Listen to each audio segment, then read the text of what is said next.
gagal dan mengapa orang berhasil? Ada 3 hal. Yang pertama yaitu ilmu tapi tidak masuk ke dalam hati. Yang kedua, ilmu tapi tidak saling melengkapi. Yang ketiga, ilmu tapi tiada aksi. Baik, saya akan jelaskan dulu 7 ilmu teori dasar yang harus kamu ketahui. Yang pertama adalah hidup harus punya jiwa yang luas dan rasa syukur.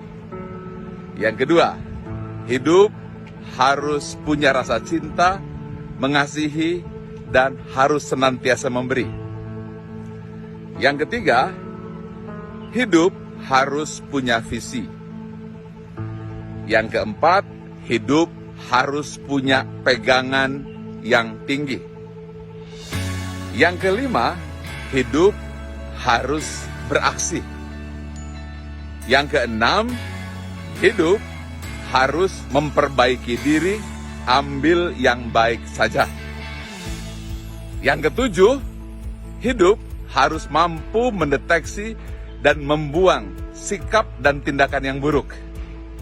Nah, pertanyaannya adalah bagaimana supaya ini masuk ke hati? Jawabannya adalah repetisi atau pengulangan. Nah, pengulangannya seperti apa? Saya akan berikan kepada Anda 7 ayat yang harus dibaca berulang-ulang dan masukkan ke dalam hati agar bisa menjadi aksi. Yang pertama, ayatnya adalah setelah Bismillahirrahmanirrahim, Anda harus berjiwa luas. Yang disebut dengan hati yang lapang, penuh rasa syukur. Anda harus baca Alhamdulillahirabbil alamin. Yang kedua, hati penuh cinta, senantiasa memberi. Anda harus membaca Ar-Rahmanir-Rahim.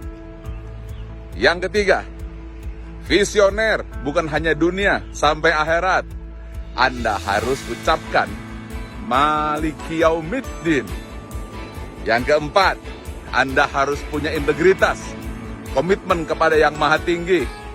Bacaannya, Iyyaka na'budu wa iyyaka nasta'in. Yang kelima, Anda harus action, jangan hanya teori. Lakukan dengan sepenuh jiwa. Ucapkan dari dalam suara perut. Ucapkan, Ihdinas sirotol mustaqim. Yang keenam, Anda harus senantiasa evaluasi diri. Mana hal-hal yang baik, seperti Kaizen. Ambil yang baik, buang yang buruk. Yang baiknya, ucapkan, Sirotol ladzina an'amta alaihim. Nah, yang terakhir, yang buruk-buruknya buang. Jangan diulang-ulang lagi.